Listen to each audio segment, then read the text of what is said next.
your attention, please. 10, 9, 8, 7, 6, 5, 4, 3, 2, 1. Welcome.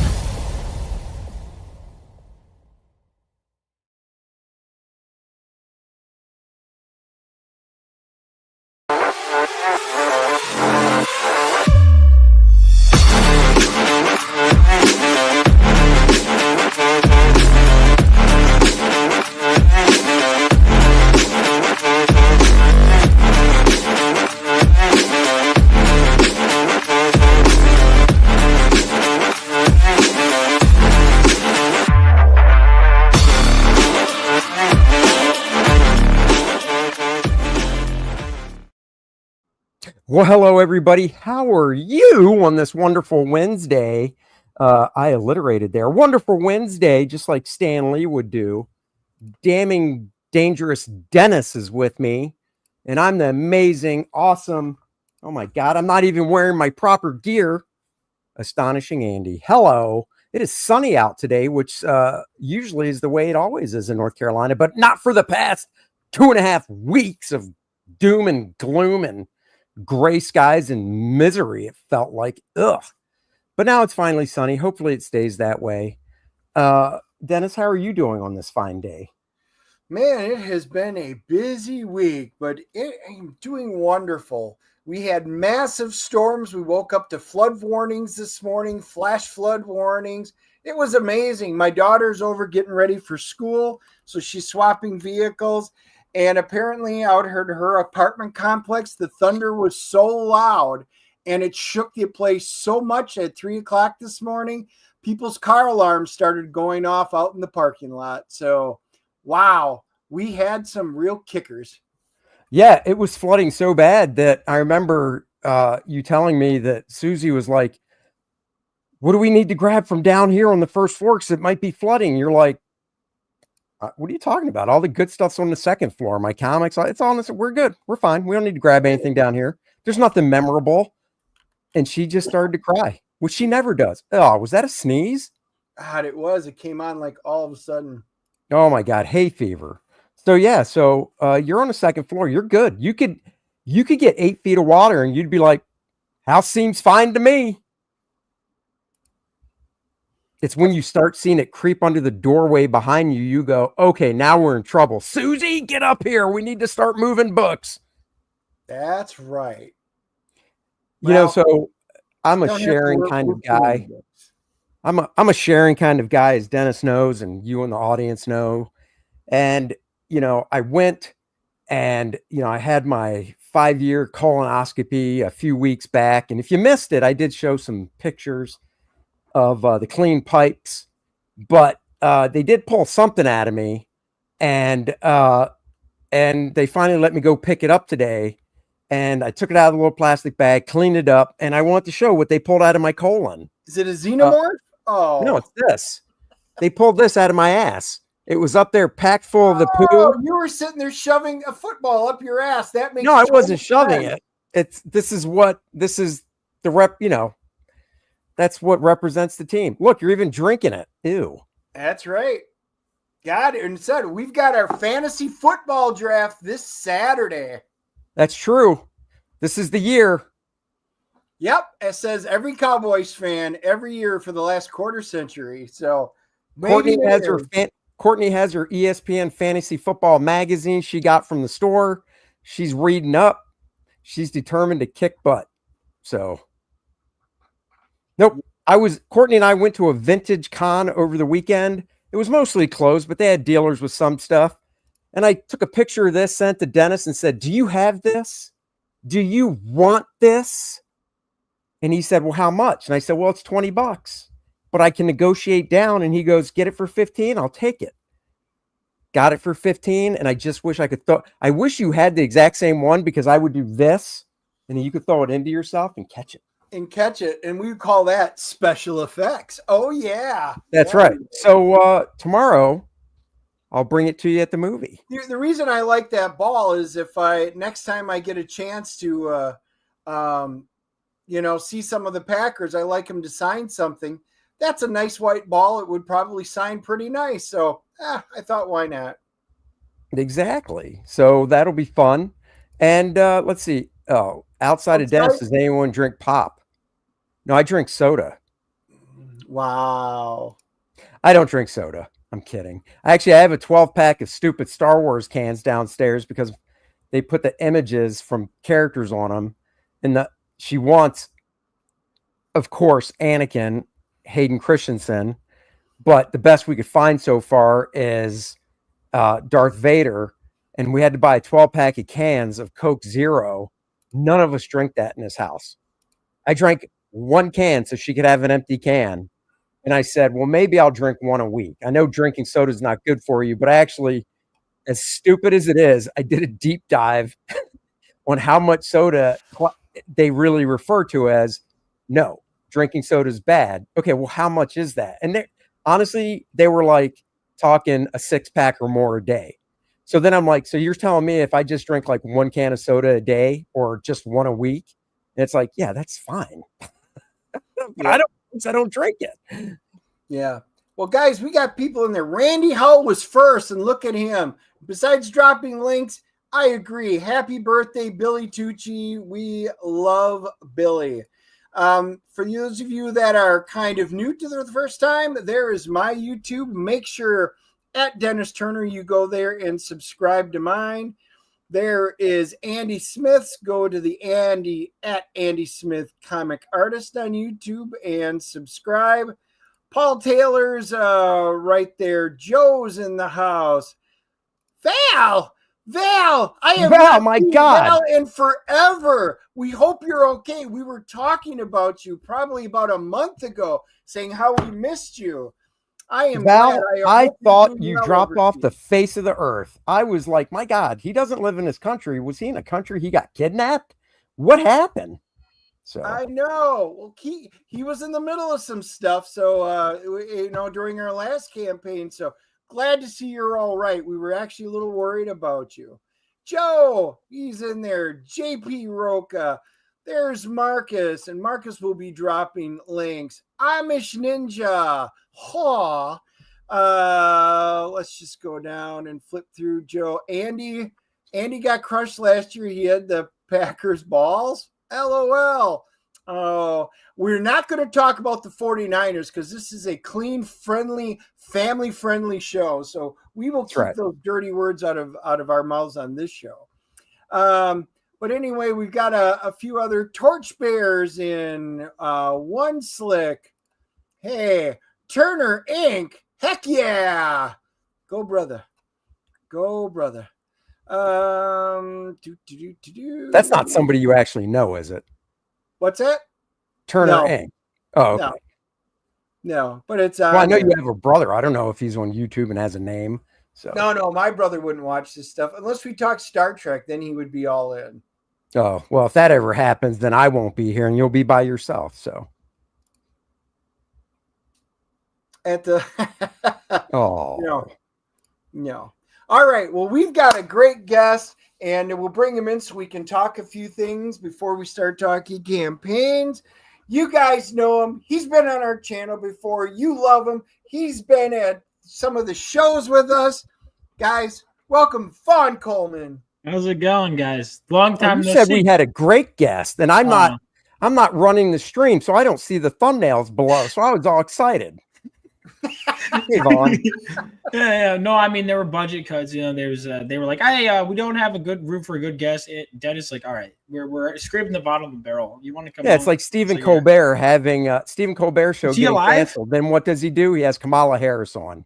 What? So, I didn't know that. I stopped paying attention to. I just remember we were like, his show got canceled, and I was like, that's still on air. Yeah, no, it's last episode is May. So, I mean, it's not only his show. I mean, he tanked it so hard that CBS is like, you know what? We're getting rid of the late show anyhow. Just totally. We're not replacing you. The whole show is gone after what, 40 years? Wasn't it a legacy show too? Like, wasn't it so? Yeah. So he Dave destroyed Letterman it for everybody. Right. So he destroyed it for everybody? Yes. Yeah, they're getting rid of the whole show. Yep, the whole thing. That's horrible. Hey, Randy says, thanks to Elliot Rodriguez for hosting it's the Joe DNA Bernardo. Lads earlier today. That's right. Go check that out. We were on his show earlier today. It was a fun little show that we did. It was great. But go check it out. And he was live from Peru. So we were being broadcast out of Peru live. I know, and I had to explain to Dennis that Peru is in South America and we're in North America. So we're here and they're here. Wow, that's pretty good of you. So, And guys, then he asked what time it was over there, and I said, I don't know. I'm going to do a little tease of what we're going to talk about later today. Oh, Yeah. Boy. Yeah.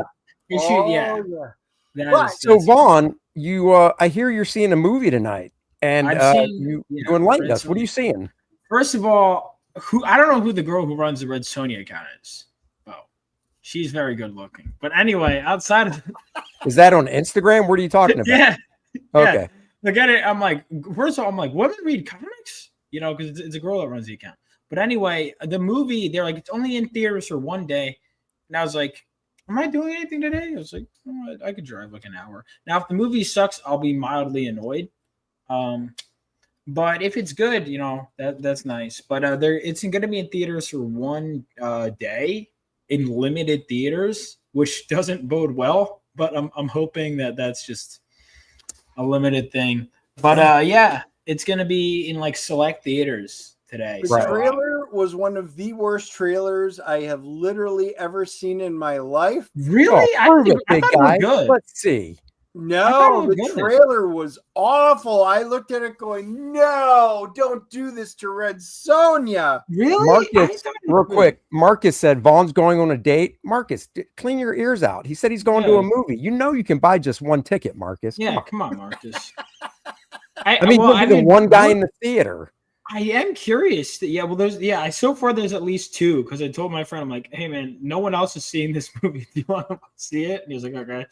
So, well, I did look. It is playing here at 7:40, and I think there's 3 people right now. Incredible. So Dennis and I could make 5. We'll have to talk after. Yeah. There you go. Here's the thing. I will.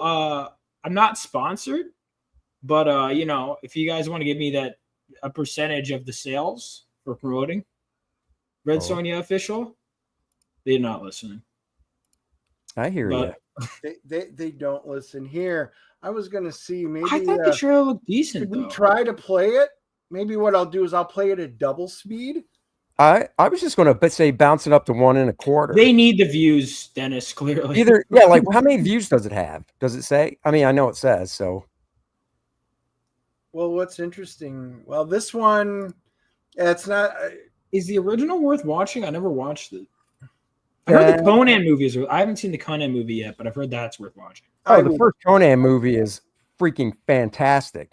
Yeah, the second one's good too. Conan's are then great. Red Sonja is just kind of like it's like Superman 3 and 4, except it's called Red Sonja because he does make an appearance in it. But wait, how bad? Hang on, is it been like is 4 like 3 is bad, but like 4 is like what are you talking about now? Superman? Yeah. Like, because I'm like, which one is it closer to in terms of quality? Because 3's 4 is like funny bad. Yeah, I think 3's worse than 4, and I say that because 3's not funny bad. Well, at least in 4, Superman fought that nuclear man, whatever his name was, and he had a costume and stuff, so that was cool. There was the robot lady, just like, and for 3 seconds there was a robot lady. Yeah. All right, guys, here it is. Click your volume. What's that? The volume's off on a YouTube video. Look next to the play button. Okay, hold on. Oh, did Lutz say that? I was reading Torch Spirit's comments. No, because I liked the actress. But, oh man, that's unfortunate. All right, guys. Well, Joe didn't even know. So Joe, thank you, or you're welcome, because we're showing you the trailer. Okay. Better or worse? The Red Sonja trailer today only. If it looks great, run to your theaters tonight to see it, or forever hold your peace. Hey. Sonja, the earth is bleeding. And grant me the power to find those who did this. Why are you here? See my people again is all I dreamed of.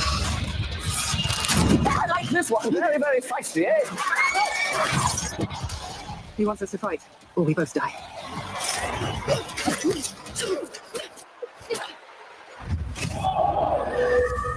Someone has to make a stand. Nothing but death awaits us.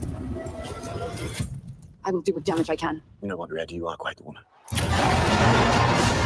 You think that your gods can stop me from conquering the world beyond? It won't just be the Achaeans who suffer.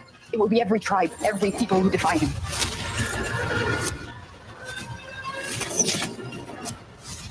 I'm here to fight! You and all of your kind are relics from the past. I am the future. It's now or never.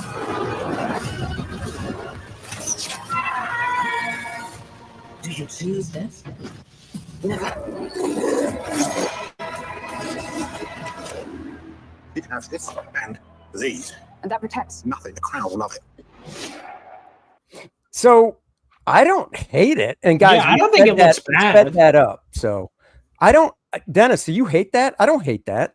Oh yeah, that is I've seen it. gibbly shook. I mean, with that, my thought is we walk out of that theater and we're gonna go. Here's the review, guys. She was really hot. That's the point. That's what all I need. The end of the review. Thanks, guys, for joining us. We'll see you next week. But hold on. What are you? Time out. Are you expecting like Blade Runner here? Like, what are we looking for? Because I don't listen. know, but I mean, like, you haven't Yeah. seen Conan. You need to watch the original You need to Conan. Yeah, you have to be able to compare it to the original Conan the Barbarian and then the Right. Destroyer. Watch that, and then there's also the Solomon Kane, and I don't know. All I right, don't so know. Conan We'll the see. Barbarian, I will have to because I do need to watch Conan, and the Destroyer said is worth me watching too. Which one? The Yeah, trailer the Destroyer is Red worth Vomit. Dennis, wouldn't you say the Destroyer is worth watching as well? Yes. Yeah. Hmm. All right. You know- Well, let's give you Vaughn. We're going to give you a comparison, and the viewers. This is the 1985 Red Sonja Let's see trailer. it. And I did speed this up as well. So, what did you do? Did you speed it up twice, Dennis? What Or is one and she- a quarter? Hang on, what is she? I did All it at right. You know what? That wasn't bad. I'm going to speed this up to 1.5 as well, just for safety. So, yes, the dialogue will sound fast, but that's okay. Wait, did I do that right? 0.5. Hold on. Playback speed. Oh, yeah. 1.5. I slowed it down. We don't want to do that. Okay. Okay. Now I'll hit play. Was forged out of fire. Her power, a gift of the gods. Her destiny, to become a glory. Love that. A warrior. A woman. I'm glad they anyone said work that on because I didn't know. A warrior. a woman. I don't think it looks bad. I don't think Well, either. I here's think the it looks thing. on I par. haven't seen that movie. Oops. I got to dump that. Hold on. Shut up. Okay. I did not know, and Dennis, I have a feeling you did because your memory's a lot better than mine. I did not know that Arnold Schwarzenegger didn't play Conan in that. And I've seen it, but I haven't seen it since 1985. So I just forgot, I guess. Did you Oh. recall that? Yeah. So, Why is that Arnold the didn't case? play Conan, but this was. I'd have to look it up. This was, No. Amish Ninja 1985. says Arnold was supposed to be Conan, but there were rights issues. Yeah. So it makes he sense. became the guy Calidor, I think his name was something like that. Yeah, But yeah. it wasn't. He was a warrior, but I mean, for 1985, I mean, this was after the Conan movies, and I really enjoyed the first Conan. Was fantastic. Destroyer was decent. This was all right.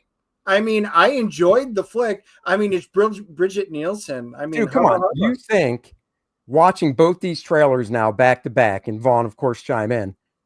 You really think that movie, that Bridget Nielsen Red Sonja trailer, looks better That's what I'm than saying. the other Red Sonja Like, trailer? I'm not trying to. I know because to and me I'm they not look saying- just as good. Yeah, so I'm not like. Listen, I have no nostalgia. Maybe I haven't seen either. I'm just saying, going based on trailers, because you're like, oh, it's like night and day. I'm like, it looks about like on par. Hey, when I saw the trailer, I still said I want to see this movie. In fact, I'll go a step further. The newer Red Sonja, if we're talking the outfit, looks much closer than the original did. Oh, it does. And I She don't got the even mind that chainmail they make bikini. that joke about, her outfit. Yeah. Now, Vaughn, I don't know if you know this.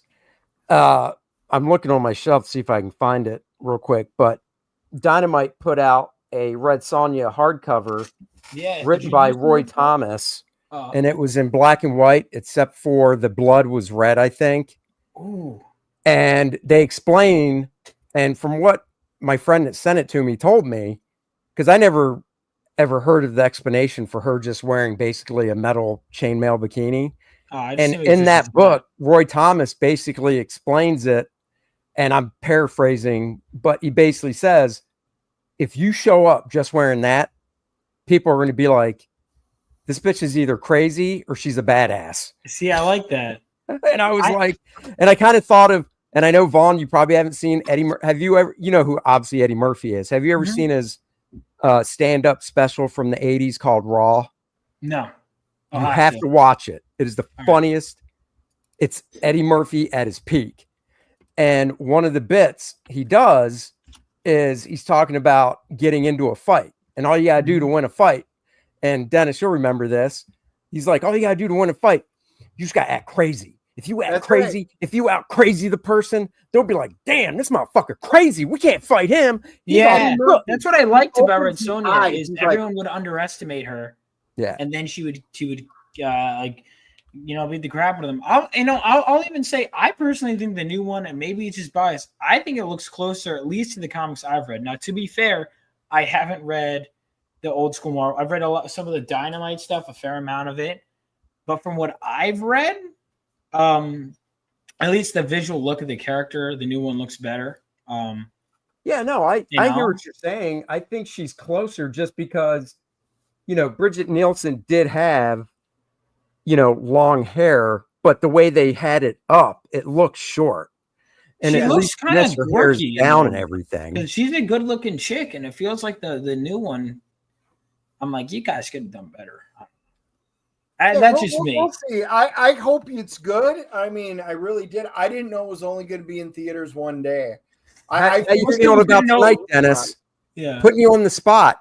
How you feeling about tonight at 7:40?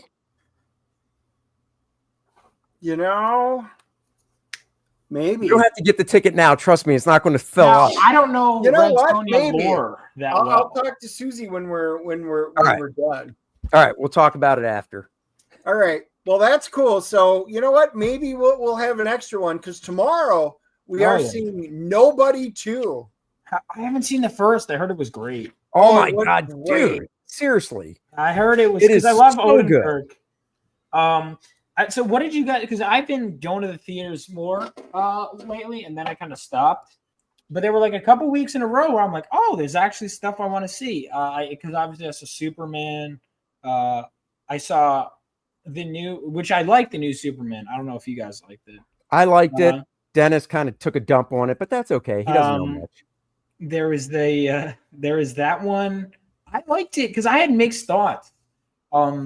Which you're not allowed to have on the internet. The record. Hold on, Vaughn. To clear the record, because Andy sucks when he does this. I gave Superman and Fantastic Four, each on the respective day when it came out, a 7.5 for completely different reasons. So I did not hate either movie, but I didn't love either movie. I've got issues with both, but a 7.5 is still, hey, it's a good movie. It's good.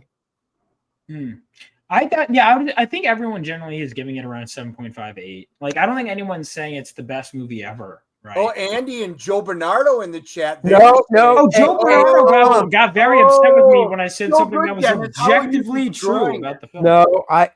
I gave it. I'd have to go back and watch. You gave it a 7.5. What'd I do? You gave it that one an 8.5 or a 9.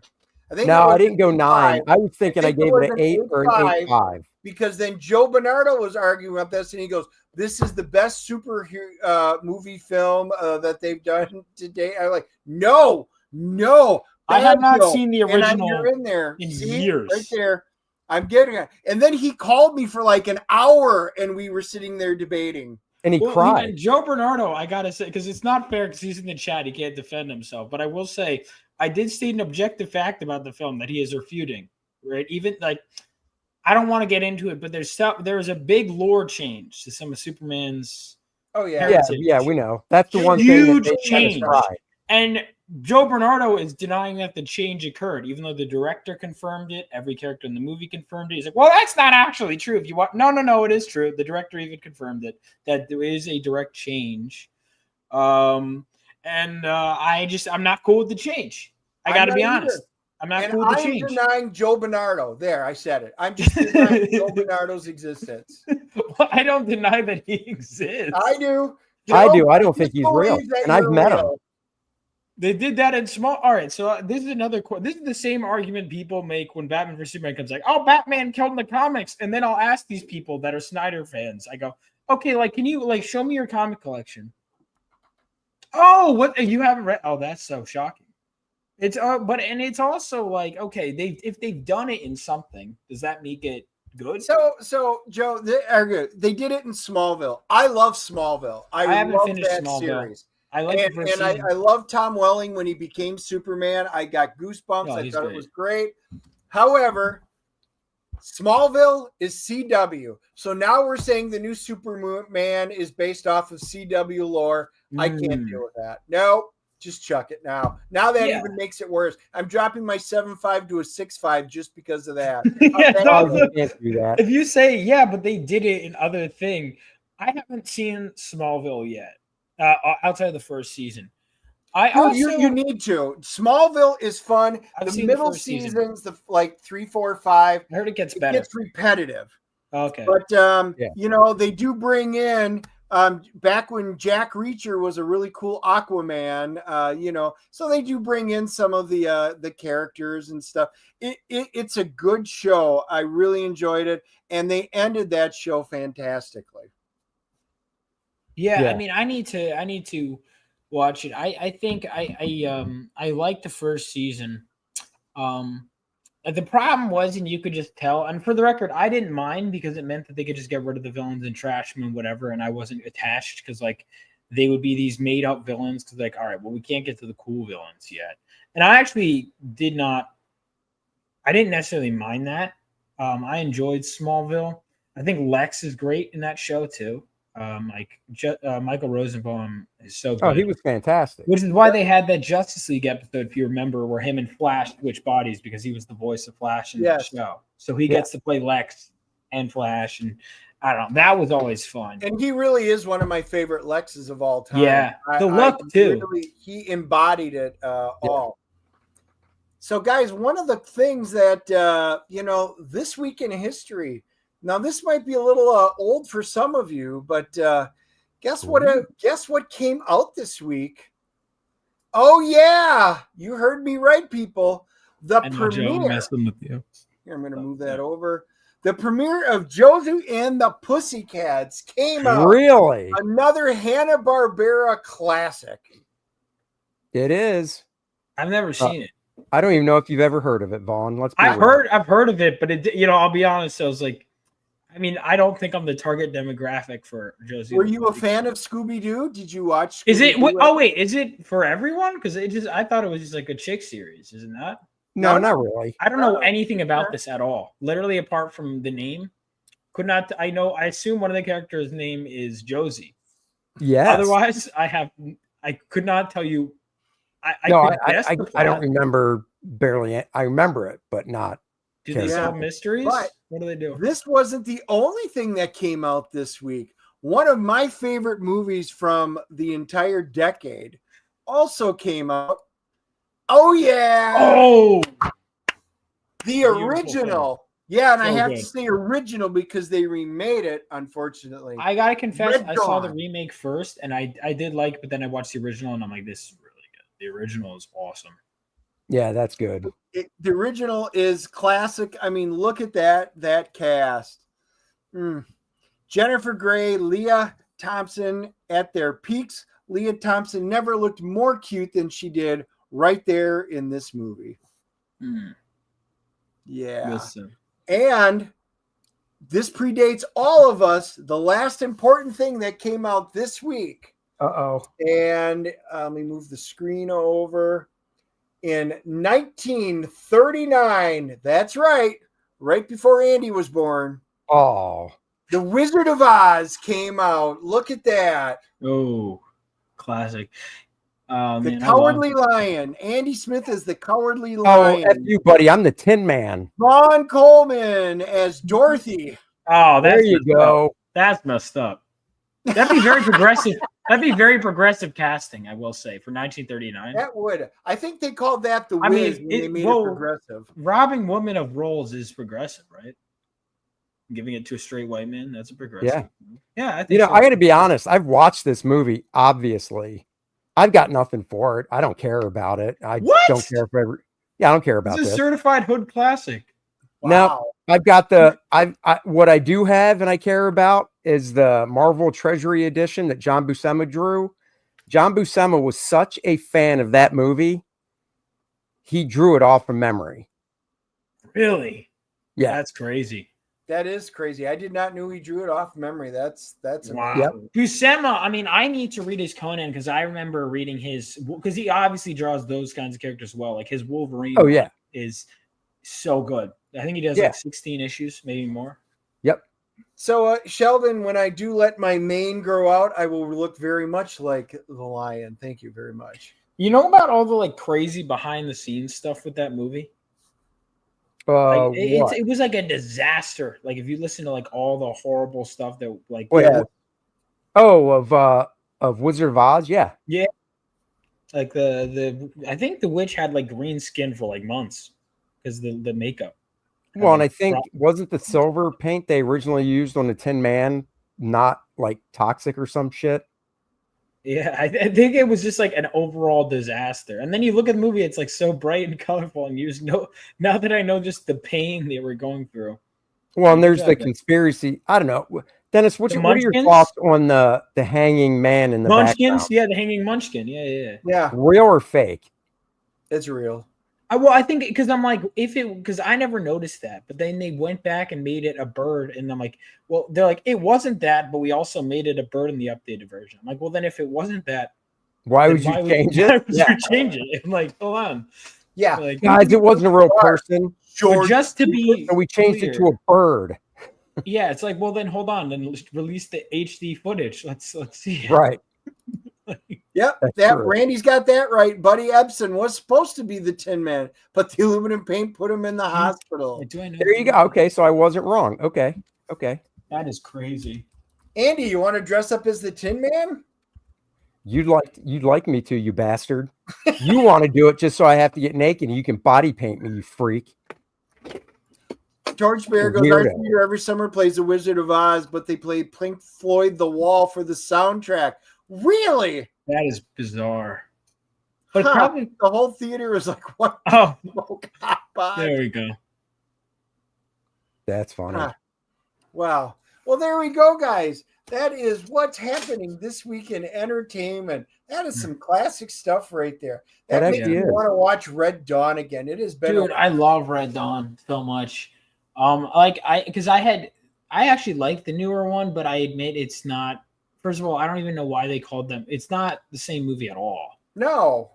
So like, no, not at all. It's ridiculous. I'm able to appreciate both versions because if I had seen the new one later, I don't think I would have been able to appreciate it at all. Right. But because the original is so good that I would be like, I think even down. First of all, the ending of the ending of the first movie, the remake. I remember watching it and I go, "What?" I was like, "Is there like, that's it?" Because the movie just goes, "Oh, basically there will be an ending. We're gonna keep. What are you? You're not gonna end the story? What are you talking about?" Right. I don't know if you've seen it, but then the original. Oh my god, that ending is so like unforgettable. And it is. He's Patrick Swayze, the man himself, carrying his bro. Yeah, no, or even I think one of the scenes that'll always stick with me is the Cuban guy when he gets them and he just stops and he's like, I can't do this. To me, or like I think he was. First of all, I don't buy for a second that the Koreans would get would just, oh yeah, North Korea, they could take over U.S. territory. Are you kidding? And apparently the reason was because it was supposed to be China, but they wanted that sweet China money. Correct. Hollywood. It was supposed So to they be were China. like, so, but it's not believable. Like I can believe that like Russians, you know, Cubans, which I would assume 90% of the work was the Russians, and Cubans are just kind of there. I could buy that they could have like a small, take a portion, at least in the 80s, you know. I can't for a second buy that in like 2012 or whatever that movie takes place, that North Korea takes a chunk of American land. Right. Like, are you kidding? No. Right? There's Hey, no Joe, way. the ending of the remake was stupid with it. Right. That's what we're saying. That comment, though, Joe, does not make up for all your Superman comments. Just saying. Well, first of all right, because to that Superman point, people are always like, oh, the John Byrne. And I'm like, all right. And they send me this panel, and it's like basically they have slight concerns about sending Superman to Earth. And they're like comparing it to what they said in the movie, which is not even close to the same thing that they said in the movie. Yeah. Like what they said in the movie was not like, oh, we're kind of concerned for their son. They were like, you know, I'm not going to spoil it. But Hey, I have slight concerns with Supergirl.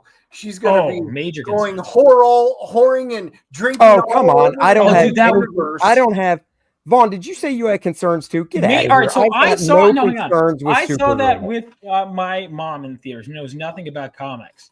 She first thing she goes, because she had the same two complaints as me, and again, she knows nothing about it. She goes, I didn't know Supergirl was so trashy. That's gross. And I'm like, she's not supposed to be. My mom's like, is that really what girls are supposed to look up to? I'm like, no, actually, it's not. And then, okay, let's say there is an So arc. trashy. Yeah, my mom was like, ew. Which, first of all, She should looked not at be Vaughn any- and goes, "You will never bring home a she's girl like, like that's that. yeah. She's like- That girl's effing trash." Yeah, I mean, I don't think she said that. She didn't have to. She knows I would. Yeah. Not to her. I mean, All I'm going to say. yeah. If I'm on vacation, that's a different story. Girls like that are fun, but we're not coming home. That's funny. That's too funny. Well, let's dive into I gotta share my screen. Let's dive into Vaughn's campaign. Oh, thank you. Yeah, I will also be, if you guys like, because I know everyone, I try to do every customer left behind. I switch the order of it. There will be a Fun My Comic campaign as well. I'm debating. I don't know if I'm going to do Indiegogo because, to be honest, it's very much a lot of the same audience. And last time I did Indiegogo, as soon as like the day I launched my Indiegogo, people were backing still on FMC more than on Indiegogo, even when I was promoting the Indiegogo. So you're saying FMC and Indiegogo you think are similar audiences? I think basically, at least for me, you know, I can't speak to anyone else. I can. I only mean, speak when we did it once with the first campaign, the Reckoning, Core the Reckoning, and I mean, we made some money, but you know, I think we did on Kickstarter like $4,000, 4,500. Yeah. And I know Graham, when he did Kickstarter for his last campaign that just ended last week, Escape from Monster Island, he did Kickstarter as well, and he did like 4,500. So, yeah, you know, not even like 5% of is what, yeah.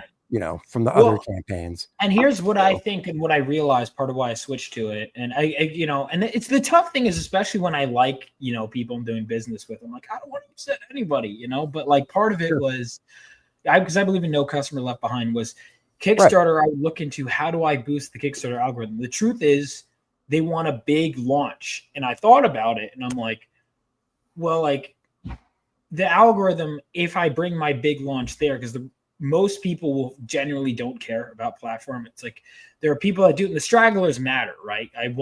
If you're like, even if it's 10% of my audience is like, I will only back on FMC, that's more than enough incentive for me to launch on there.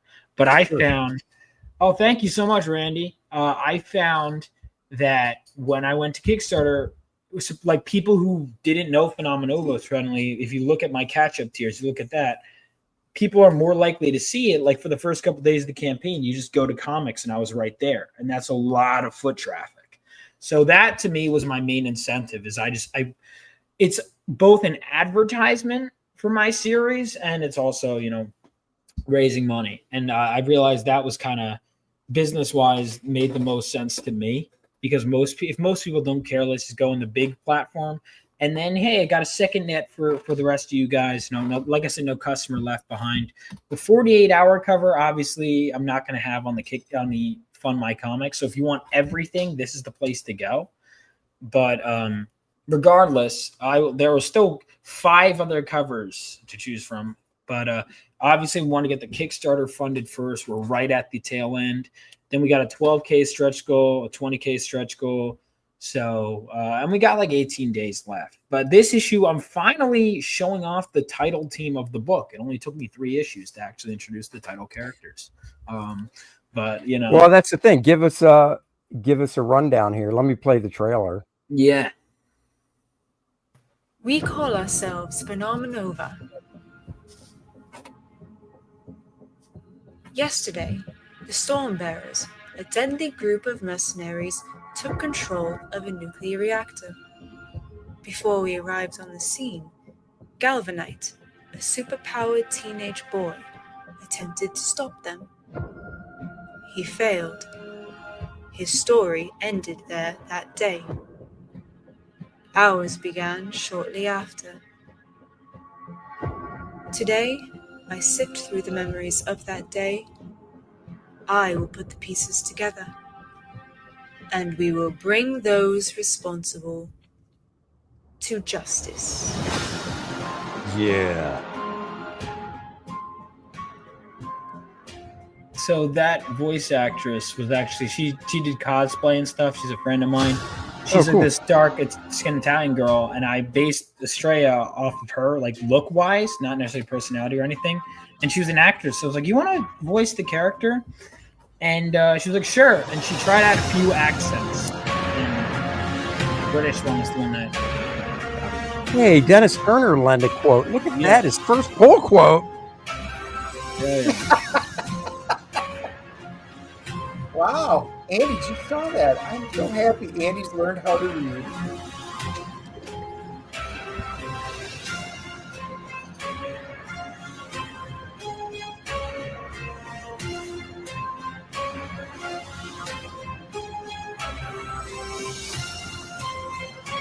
I should have her name in the trailer. She's probably missing a lot of free advertising.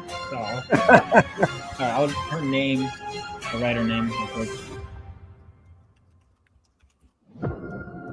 Just put the name on above the hospital bed where she's laying. But that's not her. No, the girl that's talking is the blind one. Oh, right. So okay, yeah. never mind then. Well, I guess that's also a good point, is because you have no reason to know how either of them sound, because you know. What's going on, Kayla? I didn't know blind chicks could talk. That's pretty cool. Well, so here's why she. I thought they were all like Helen Keller. Well, so here's why she's not like Helen Keller. So she's deaf and blind, but she has psychometry, which means she can absorb information through physical contact. So through that is how she's able to see. She can absorb the memories and information of the world around her in real time by touching it. So that's how she can walk in a room and know. And if she really meditates and hones in, she can absorb memories. Now, the memories get fuzzier in time, which is why she likes to go, especially to crime scenes when they're fresh. So what we're seeing is simultaneously a prequel and not with this issue. In that, in issue 2, that character, Estrella, kind of absorbed some memories from Miles. And now she's coupling them with her own memories as well as memories from the reactor to kind of put the pieces together and figure out what happened. In the first issue, Miles rushes into this story that this reactor heist that he really has no context for because he's an idiot. He's like, yeah, I got superpowers. I could stop a heist at a nuclear reactor. And now there were consequences. And now we're figuring out, why did the villains get in the reactor? Who were these villains? What were they stealing?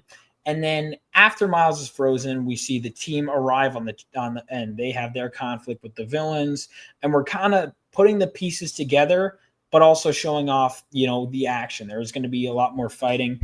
I think this is by far my best issue in terms of my writing, and also, we finally have the title team, so it's a great jumping on point. Now I try to make catching up on my series as easy as possible in terms of whether you want digital, or even if you want to just read this issue, it is new reader friendly. But my hope is that you'll be like, yeah, but I want to read the first 2. So if you decide you only want to get issue 3, that's fine. I make every combination of rewards possible as best I can. So if you want like, hey, I want digital the first 2, but then a physical copy, you can be. The only restriction is the 48-hour cover is mostly gone. The only way to get it now is if you back all 6 covers, then it's included in that bundle. Otherwise, it's gone. So that was the one thing. There was obviously the day one. Let's just say, since we've got a new listener, since YouTube recommended you, we are in the 3/4 part of the show. All the fun stuff that we did talking about movies and stuff like that, you need to watch this from the beginning, because that's where all the fun stuff was. The history stuff going in and all the jokey stuff, that's in the front. We're now in the part where we're going over some of the campaigns, Vaughn's campaign right now, and then we'll talk a little bit about ours. But that's how we do it, guys. Normally, if you are new to the channel, we start out with some light-hearted fun and banter, and we always have great guests. And, if they're new, we find out about their history and stuff. Yep. And then we move into some of the campaign stuff. So anyway, guys, like and subscribe. That's what we want to do. Grow these channels. We're having a blast. That's right. A lot of fun. No, I mean, that's the best way to do it. Often I found, even just from a creative standpoint, if you just go straight into shilling, it bores the audience and it bores you too, so I appreciate it. Yeah, it's different if we've got a guest who we've never seen, and you got to find out their history. We have so many cool guests that have some of the most amazing backgrounds that you'd never know, and that's fine. But man, you've been on the show, so it is more fun to talk about shows that we do when we see you at some of the conventions. Oh yeah, Heroes is fun. We always have, and this is all about comics and nerd stuff, and we have a great audience that participates all the time. So, love it. We got a couple hundred of you on right now live between YouTube, X, and on Rumble. So, for those of you on YouTube and Rumble, you can put your chats in and they'll pop up and we can show them. X, you can't. But in X, if you're looking for campaign information, our incredible wrenches, leave all the links in the comments down below. Thank you. Yeah, no, it really is great. Thank you, guys. Yeah, no, this is great. And I know I always love hanging with you guys. I'm trying to put my convention list because I really want to go harder on the convention scene, especially next year, especially now that I'll have this out. Sure. Because I'm hoping to have this done by the end of the year. I got my inks in for page 19. Cool. So this issue is 43 pages. I will have more consistent page counts going forward, but basically I was like, I wanted a giant size first issue. This one was second. 28 pages was originally what this is going to be, which was going to be my standard. But I'm introducing so many characters. And I was like, you know what? Let my artist flex his muscles a bit. He loves Jim Lee, and it's like, I wanted to kind of give him more room for drawing all these characters in action. And I was like, you know what, let's give him some more. And also I added, every time I thought, all right, I'm done, my editor would be like, well, bump this up a bit. And that would lead to more. And every time I thought, okay, this is perfect, I would bump it up a bit more. So I think this is writing wise my best, art wise is going to be the best. Like, I think in general, this is going to be my best issue, is my hope. But that's my hope with every issue. But. Sure. No, I think it looks cool. The covers look great. Oh yeah. I do like this cover a lot. Oh, with the Vivacity one? Yeah, that was her first. Something about it. It's nice. She I don't know. It's cool. Yeah. Thanks, Marcus. Yeah. That was her first published work. And I'll tell you, I have to look at it. I've been so busy. I swear I won't hear anything from my artists, and then because I have multiple projects, and then all at once is when they decide to send me their stuff to go through when I'm about to go to a movie. So that happens. So she was my original artist way back when it was called The Vortex, and then changed to Living Legends. And this was one of the first characters she designed that we were always going to use, Vivacity. She had other designs, but this was one that we kept her original design. And I'm like, now that the character is finally making her debut in issue 3, because she had to leave, I'm like, she's now has free time. I was like, do you want to do this? She said, yeah. So this is her first actual published work. And we liked it. She's like, I want to do more. And I was like, great. So I think we are going to do a spin-off origin story book with this character, with her drawing it. Oh, that's cool. Is our plan. That is. And it's good to hear that, because she's always like, oh, it's my first published work. I don't know, blah, blah, blah. So to hear like a professional say that, I'll let her know, Yeah, it looks good. Yeah. So she basically had 2 color schemes, and I was like, screw it. We're making them both covers. Give me more. Sure. I was like, I'm making one of them 48 hours though. So Right. Oh, that's cool. So yeah, she had 2 color schemes we were working with. And yeah. No, that's cool. That's very cool. Oh yeah, back with Lynillith as well. I heard these guys do good work. These 2.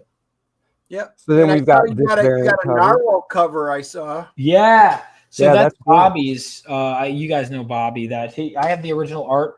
The original art for Bobby's cover, Zach's cover, and Narwhal Pear's cover. All 3 of those are on the campaign. So if you want to get that any original cover art, you can.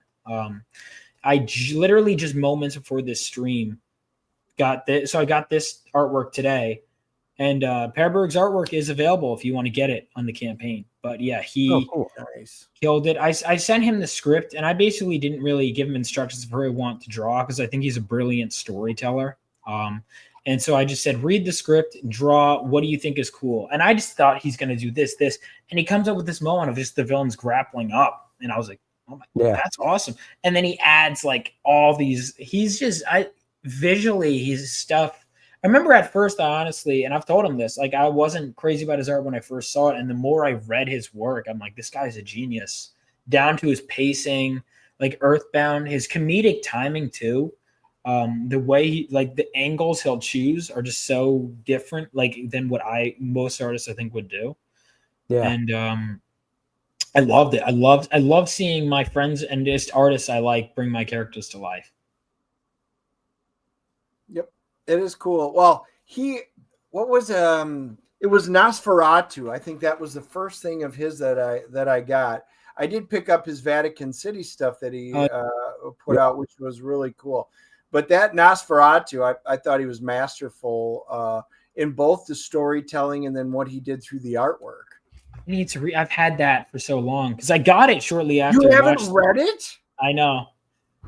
I know. Hasn't seen Conan. Hasn't seen Eddie Murphy's Raw. Hasn't seen the original Red Sonja. Listen, I'm honest though. I don't pretend. Haven't seen a naked woman. I mean, Jesus, there's so many things one needs to experience in life. I agree, but one of the things I will say though is credit. I've met people that will just nod in agreement and pretend they know stuff at nerd conventions. I'm like, and then I'll say, so what did you think of that? And yeah, I liked it. I'm like, you haven't read that? I'm like, no. I'm like, what? You can just say when I'm ignorant about something, I'm like, I don't know. No, I hear you. So real quick, especially nerd cosplay girls will be like, yeah, I love this character, and I'll be like, who created that character? I don't know. Oh, here we go. Let's see. Kayla, I haven't backed Lilith yet, but will be. I enjoyed Cordrath. I'm always looking for books that give me that Savage Sword heavy metal epic magazine feel.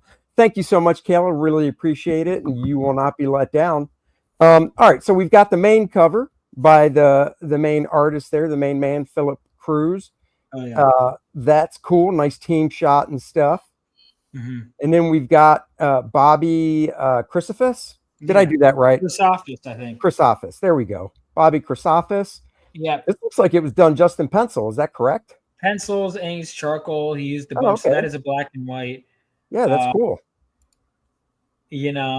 I think that one is just we went through and we were considering coloring it. We ended up keeping it in black and white because I don't know, something about it. We just it's striking that way, and it definitely stands out. So yeah. And then we've got the variant cover by art by Vivacity co-creator Adriana Brown. So is that a book she does then, I guess? Or? No, Vivacity is the name of the character. Oh, I'm sorry, Vivacity. Oh, and she helped cook. Got it. You said that. So she originally designed so that's why. Yeah, no, I should clarify that though, because other people are going to be like, I want more of it. I'm like, no, this is it.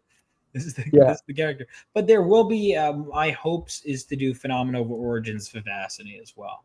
It wouldn't. Well, you know what you could always do, as kind of like a teaser origin. And I love that the way DC did this in the back of this goes back years when they were doing 52, the first weekly series they did.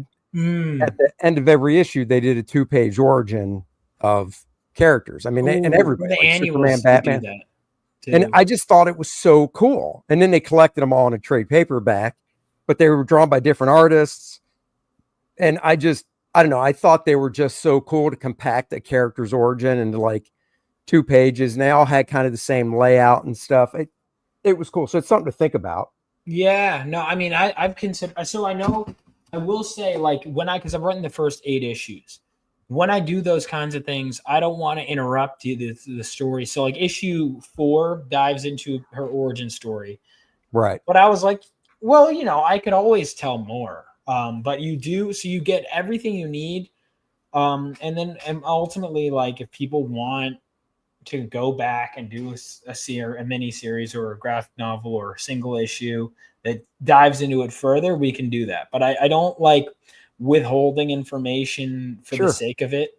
You know what I mean? I don't want reading. Like, one of the problems I think when series get too big is they'll make like reading a chore where it's like, all right, now I have to read this 10th mini series for this one side character. Right. Because, and it's like, I don't want to do that. People. No, I hear you. But I've considered that. Like, that's a good idea, though. I would consider that. Yeah, just at the end of the book. And you could have a different, so instead of having your main artist draw it, you could have, a guest artist do the 2 pages or whatever. That could be good. Maybe that's because I know I'm holding off for now because I want your first, at least if you're reading Phenomenova, your first exposure to Origin to be in issue 4. Right. And then if you're like, hey, I want more of this, then there you go. Yeah.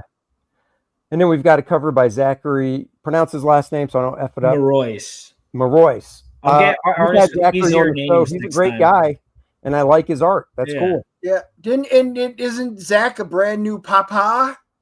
Not brand new. The kid's 2 years old. No, I thought he put.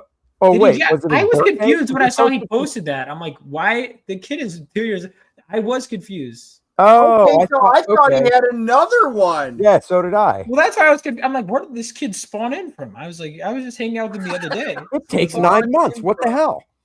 And then, like you said, Per Berg's cover there, which is very cool. Of course, always stylized. I mean, you're right. His use of camera angles and the stuff and just the way he draws, it's very kinetic and it's abstract, but you can still see what's going on clearly, even though the drawing is kind of abstract and just a very unique style. So yeah.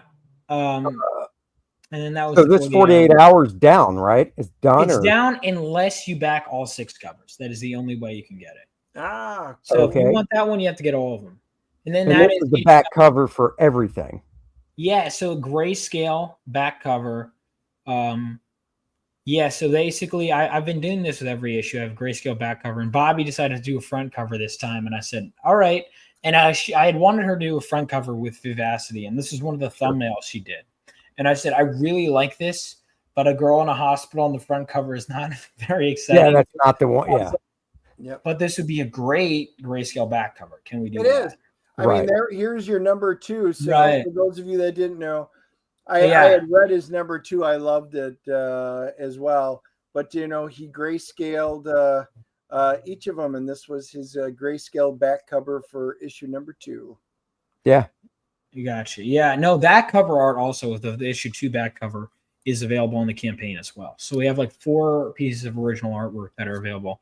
And, no one backs, but I like to throw them out as options. Randy says 4 backers for Vaughn. Bend over to receive your DNA bump. DNA bump. There you go. You know it. I know, Brandon. Yeah. All right. Thank you guys. Yeah, we're at 190. I like the interiors. Like I said, if I didn't like what it looked like, I wouldn't back it. I think it looks cool, and I like the story and stuff. So, you put together a good looking book there. Thank you. I also lowered the shipping this time around. So if you want, but there are mini prints. I have add-ons. So if you want, there's 2 mini prints to choose from.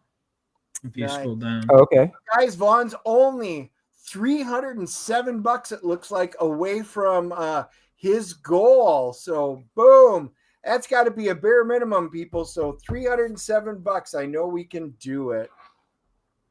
So yeah, there we go. So if you go down real quick to that one, so because I was like, I want a mini print of the heroes with because I operate with deadlines, and my artist likes to draw in sequential order. And the way this issue starts is it starts with the villains first, and then we get to the heroes without getting into too much detail. That was one of the annoying things. I have so much cool art, and I'm like, that's a spoiler, that's a spoiler, that's So then what size are these? These, I want to say, I think I'm going to do because they're going to be small enough to fit in the package with it. So 7 by 10. Probably something in that range is probably what I'm going to do. I should have done that exactly, but it's something in that range. Same with that one. Yep. So that was just a double page spread from the book, and someone asked when I revealed it, "Can you make that a mini print?" I was like, "Yeah, I mean, I already paid for it. Why not? It's a mini print." So I have, if you like the heroes, if you like the villains, we got those for you. And then are these like add-ons here so you can still get rainy cover? So I decided to throw that on there because I'm like, you know what? People, when they were backing issue 1, didn't know who Dark Cloud was. Now, despite him literally only appearing in 2 pages in the first issue, he was everyone's favorite character. Well, now he has more than 2 pages. So I'm like, okay, well, I have a couple of these left over. They're higher price because that's the thing. With my variant covers, they're all limited. And because just you want to put in more than you need at the printer just in case. And whatever's left over. Now, I did way too much because it was my first campaign. I overestimated how many I'd need. But so I had a fair amount left over of Rainey's, and I'm like, you know what? Now people actually know this character. If you want this cover, add it before. I think we have 21 of them left, and then they're gone. Cool. Okay. Very cool. Cool. And then we got some stretch goals here. Trading card. Va-va-voom. Oh, yeah. The 12K stretch goal trading card with that. So I have the fan art contest, which goes until October 3rd. So the way this works is Estrella is basically, so like we have this one. Also, this was done by the 2-time fan art contest winner. So if you want to beat him, you can. And also know that, hey, when you win a fan art contest, or even if you submit, I do keep note of that when I'm always shopping around for talent. So sure. Yeah. Cool. That is. And trading card if we get there. Oh, yeah. That's a nice piece.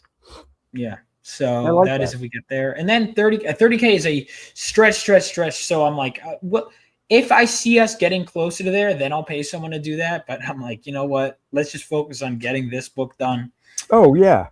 So, and then we have those pieces of art. So we have Per Berg's cover. We have Zach's cover. We have Bobby's cover and Bobby's back cover for issue 2, all of which you can buy right now in the campaign. Cool. And then we'll just go through the tiers real quick. So, of course, we've got the physical catch-up tier. Get volumes 1, 2, and 3 for $45. And it looks like they're all the main covers, I assume. Yeah. Okay. Cool. Do that. Of course, you've got the digital Phenomenova issue 3 for $5. Get it delivered right to your door, or right to your inbox, I should say. And you can read it anywhere.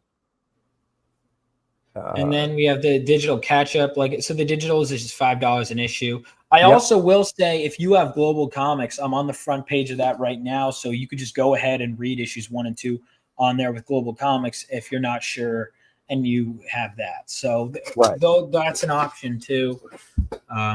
Cool. Let's see. And then the main cover, $15. And I did back it, but Thank you. Changed my mind and did the chick cover here. So okay. We've got 250 of you guys watching right now. So make sure you have subscribed. You should check out Vaughn. Make sure you subscribe to his YouTube and Andy's and my YouTube channels. And besides that, guys, make sure we get Vaughn. Let's get him over that last $179. We're almost there. We could do it on this show. We can't. No, I appreciate this. Has been great, and yeah, the more, like I said, what I do is like I always reward it. So because we're hitting it early, that also means a higher chance of people pouring in, and then the further I get, the faster we can move from here to issue 4. Right. You know, because I like to be further along. Like I wish normally I'm further along into the book itself when I launch than this time, but now right now I'm about halfway through the inks. My artist is there, so Sure. we're about Cool. So we've got all the variant covers here, $15. Very good. subscribe. Let's see, getting down. There's that, and then we've got all the covers for $90. That's a good deal right there. Get them all. Read one that you really love, and then save the rest for collecting. All 3 covers in the mini prints, $100. That's cool. Catch up and all 3 covers, $120. Nice. Mm-hmm. And retail. Oh yeah, if you're a retailer, you know. Also, if you're like, hey, because I put the default amount was 5 of each, but if you're like, hey, I want different quantities, I got my email right there. You can sort it out. Whatever. There you go. If you're a single lady and you like what you see, there's his email. Just saying. A girl asked me out over email, probably going straight to spam. Oh, so judgmental. Everything tier, beautiful. And now we get into the original art. So we've got the one cover for 300, Chrysippus for 300. Not bad for original art. Storm Bearers original, 450. Not bad at all. VIP tier, 500. Yeah. 5 of every cover, 5 of the day 1 trading card, 5 of each. If we get more more stretch goals, that's another thing too. Obviously, the more people back, the better rewards for everyone that has backed. So let's say we unlock another trading card. That means everyone gets 1, but the people back the VIP, they get 5 of them. Sure. That's cool. And then the back, or not the back cover, this is the other variant cover, all in pencil, looking great, $500. And per Berg's cover, 500, which could be a steal. That man is moving up, working for Mark Miller and stuff. You might want to grab that one now. Yeah, I just put it on there, so who knows? I don't even think I've posted about it. And then all gone for an 8-hour cover, unless you get all 6 covers, and then you can still get it. So, dude, that's really cool. I'll just refresh, just even though Randy's been popping it. It's always nice to see. So refresh back to the top. 7821, 191 backers, 18 days to go. You got 18 days. I have no fear. Now Kickstarter does have that thing where I know Indiegogo calls it in demand. I can't remember what Kickstarter calls it. Are you doing that? Late pledges. Yeah. Yep, that's it. It'll be available to a certain point. I said, once the book is funded, I'll leave it open, and then I'm on my next thing and my next. There will be late pledges available. I'm not sure if it counts as the goal on Kickstarter. Honestly, I don't know how it works, or if it maybe it's late. Yeah, I don't know. I would think. I don't know, but my guess is, I would assume that you have to hit your goal. And then it can. So, like, for instance, if day 19, you're not at your goal, it's done, and nobody gets charged, and it didn't work. I think, because it's all or nothing. So it does say it has to reach its goal on September 1st, so you can go into that late backer, whatever they call it thing. Well, we have no worries about that. You were just so close to hitting that. And you got 18 days to go, so it definitely will. Yeah, I'm not that worried about it. I think you'll do it. So no problem. So there you go. Go check out Vaughn's Phenomenova issue 3. You can catch up and everything. And the link is being posted. It's in the description below. All that fun stuff. And then, of course, we need to talk about Lilith, Infernal Conflict, a dark fantasy epic. from the great minds of Dennis Turner and Andy Smith. One of us is great minds. It's the guy on top. Just saying. And then, there's Dennis.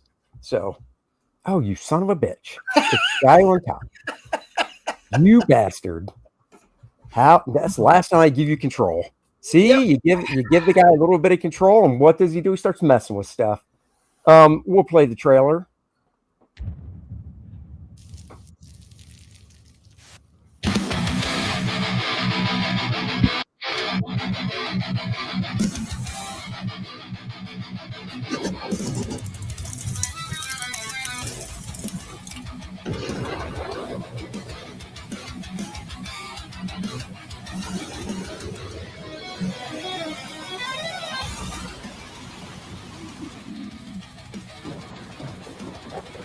He's all right. I mean, if Dennis is God's gift, God's got a weird sense of humor.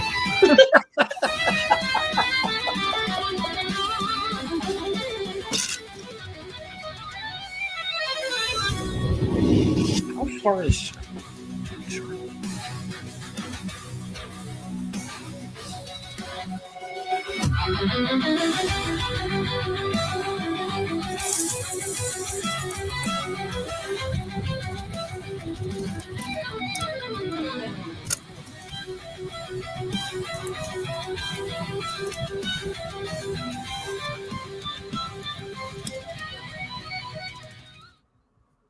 There you go, guys.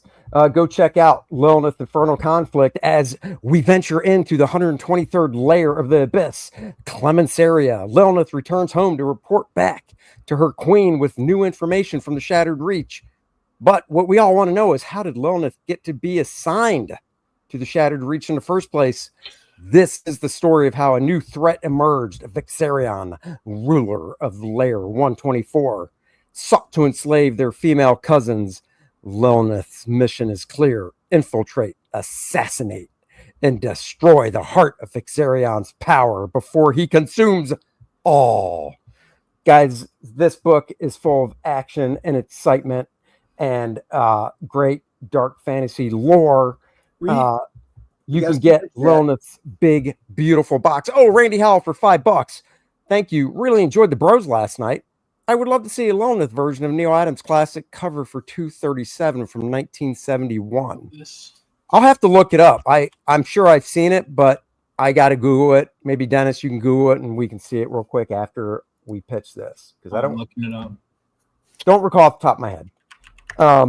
But yes, the feature tier, the big bad booty daddy, you get it all, guys. You get the 3 Lilith covers, my cover, the homage cover I did, John Malin's cover, the black and white edition of the book, the all-new First Man 28-page comic, the collector's box, of course, a Lilith 2-inch minifigure, and exclusive to the box only is the black and white version of John's cover with no logos or anything, and the Circia bookmark. Those 2 things are in the box only. They're not add-ons. You want them, get the box. Here's larger shots of the covers. There's my main cover. She's kicking some butt, or is she? You don't know who's winning this fight. That's how I like to do covers. So you look at it and you wonder, who's going to win this one? You've got the homage cover where I'm homaging Frank Frazetta's Vampirella #1 from 1969. Such a great year. 2 of the guys on this panel were born in that year, and they are awesome. And Vaughn is not one of them. No. Vaughn was Vaughn, were you lucky? Wait, were you born in this century or the previous century? The previous. I was born 1999. Oh, look at that. You just made the cutoff. Just made the cut. Oh, you weren't a Y2K glitch. No, I was not. Oh, wait, that would explain why my generation's so messed up, actually. It is. Probably. It's a glitch. That really Thank you very much, Kayla. So there's John's use that against my friends now, because I was like a little bit older for my friend, not much, but like enough to be 99. So I'd always talk down on my friends that were born in 2000. Like, oh, sure, I could use that. I'm going to use that now as ammunition. Oh, you guys are glitch babies. All right, we've got preview pages. They're kind of hard to see. So, bam, there's page 1. picks up right where Core Draft The Awakening leaves off. Nice. And then we get to a big 2-page spread battle on pages 2 and 3. Tartan Ninja's the colorist, kicking ass and taking names on this Oh, stuff. he's great. Yeah, he did a he's doing great job. work. Hey, put that back up once, Andy. Got a question for everybody in the chat. 1 yes, 2 no, or thumbs up or thumbs down. How would you guys think that would look as a wall poster? Thumbs up if you think it would be an awesome one. Thumbs down if, probably not. Love to see what you guys have to say. That's right. Let us know. After that, kind of hard to see, but we're doing Lilith Infernal Conflict exclusive retro newsprint edition. The whole book printed on newsprint, stapled, not square bound. The color is flatter. We're really going for that mid 1970s classic comic book feel. As you can see with the cover, I kind of made it look a little messed up and stuff. And the colors on the inside are totally different to reflect the time period this book would have come out in the 70s. So there you go. That is limited to 150. Only 100 are available on the campaign. Signed, numbered. What are the other 50 going? Conventions? Yep. Conventions, and I mean, I want one, of course. Dennis wants one. Yeah. But yeah, conventions and stuff, website. We didn't want to put all 150 up and then be like, well, let's print 200 and we'll keep the extra 50 if we're doing literally signed and numbered with a certificate. What is that? Could you print it as a double, one side color, one side black and white ink art? I don't know. We could look into it. And honestly, you can do anything, but then the cost obviously changes if it's and I was going to say, you either have to charge more. Can do two-sided printing, but it's exponentially more expensive. Yeah. Here is the certificate of authenticity, debuted for it's on the campaign, but it's really small. But this is it. I designed it. It's going to be printed on really nice paper. We're going to get one of those, embossing stamps for the Astonishing logo up in the right-hand corner and stamp it there. And this will be, 5.5 by 8.5 certificate of authenticity that will have an authorized signature and the number of the book that you get. So check that. That's cool. We've got the Core Draft calendar, which does ship in December of this year. So you guys will get it for January next year. Went through, pulled some of the coolest art from Core Draft books and put special dates down for birthdays and Shattered Reach holidays and stuff. And we think you guys will enjoy this. And if you hang it on your wall at work, people are just going to come by and be like, that is the freaking coolest thing I've ever seen. We're going to get one. So, and there's only 40. So get on it now. The Lilith mini that newsprint, I just had to look. We've already sold 55, so there's only 45 left already. Oh, yeah. We got the Lilith minifigure. She's back. She pairs perfectly with the Core Draft minifigure. Like I said, the 2-inch figure comes in the box. So that you automatically get. And guys, that box is discounted from retail value $170, and we're selling it for $140. Lilith's design would make a cool bottle opener for wings. I know. I like the idea. Yeah. So you can get the 2-inch or 5-inch, and the Core Draft 2-inch and 5-inch figures are also available as add-ons. So check that out. And then also in the box and as an add-on, I'm trying to think. This is already pretty big, so I didn't do an overlay of it. I did do a new First Man story, explosive 90s action. I love those explosive image books from the 90s, big brawls and fights. I love the art style. And I kind of riffed on one of my favorite artists of the time and had fun writing the dialogue and stuff. This is all me in the writing part. It's 8 pages of the story and then 8 pages of the pencils and then 8 pages of the inks. So you can see every step of it. It'll be a 28-page book. That is also available as an add-on. So grab that. And then we're going to start popping stretch goals here in the next week or so. and go check it out and back it. And for those of you that have already backed it, thank you very much. As we always like to say, you guys are the producers of this book, kind of like the producers of a movie. Without your funds and backing, none of us would be able to do this and get these books in your hands. So thank you guys very much. You're making our dreams come true.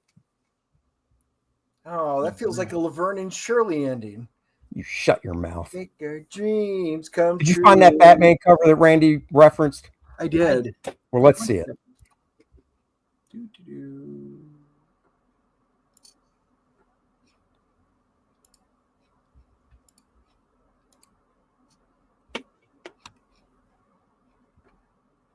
I gotta be honest, I'm not seeing it because for Lilith, where are you picturing Batman as Lilith? And then that's what I was curious too. I think it's the bad, cover. yeah.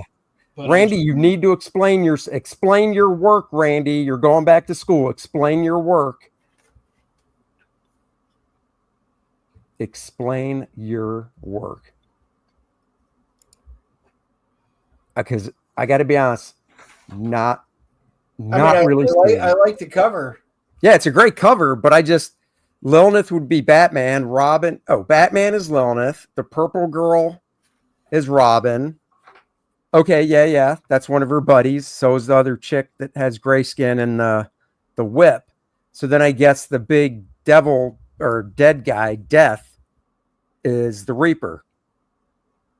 I mean, I can kind of see it, but to me, a true homage is keeping the poses. Right. And, Lilith's pose as Batman, I could make work.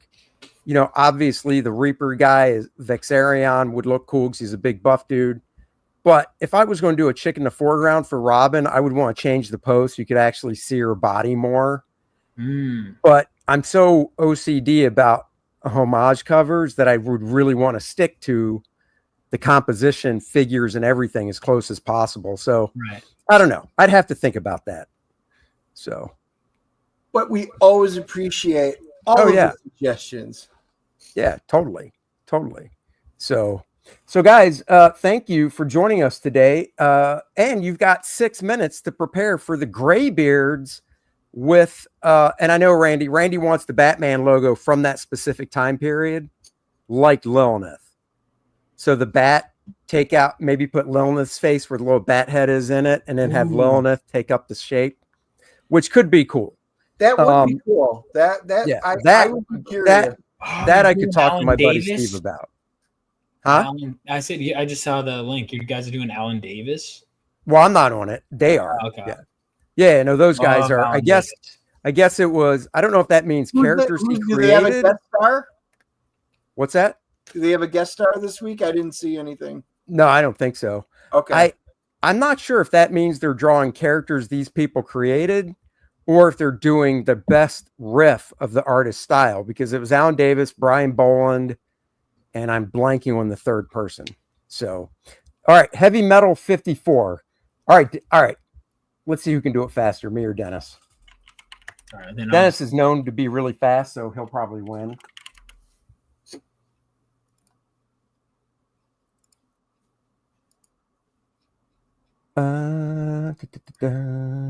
Yeah, wait, is it homage or I thought it was homage? It's homage. Homage, that's what I thought. There's 54. Ooh. Yeah, I mean that could possibly work. Lilith on some type of flying dragon type creature from the abyss, and I mean that background is pretty much abyssy type stuff. So yeah, I mean that could possibly work. So these are all ideas that I'll be honest, we will keep in mind, because obviously the campaign is in the early stages and we have other things we're talking about up our sleeves. So guys, thank you very much. Dennis and I need to figure out if we're actually going to go see Red Sonja tonight, but if not, tomorrow we are seeing Nobody 2. Dave Gibbons was the third one. I might have to leave soon, actually, if the traffic's going to be bad, but I'm going to go see it. It is an hour away. I mean, we're wrapping it right now. No. I was just saying, I think, yeah. I'll let you know if it's worth seeing. I guess y'all have seen it by that point. Get your merch there. So yeah, we're seeing Nobody 2 for sure tomorrow. So stay tuned for the review of that. on Thursday night or Friday morning. We will be And, putting up t-shirts soon up on the yeah. merch store. Yep, I still got to do that. And there you go, guys. Thank you for joining, and we will be back next week. So until then, thanks for joining us, Vaughn. Have fun at the movie tonight. Have some swagger and pick up a chick while you're there. Yeah, At the Red Sonja premiere with all three other people. Yeah, let me know what you think of it. And So you're not going then. Message we don't me. know. We'll talk about it. And then DM me, and then we'll let you know if we saw it or not. There you go. You really made that trailer sound like it's not a bad trailer. It's not. Yeah, I don't know why we were, because I felt like I was going crazy. I'm like, I like that. No, Dennis likes to gaslight people. He does it a lot. The fact that you and Andy both like that trailer, that is not saying, Vaughn, you're in good company. Vaughn, Dennis has been married for over 30 years. It's because he's so good at gaslighting his wife that he's the Andy won't even watch E.T.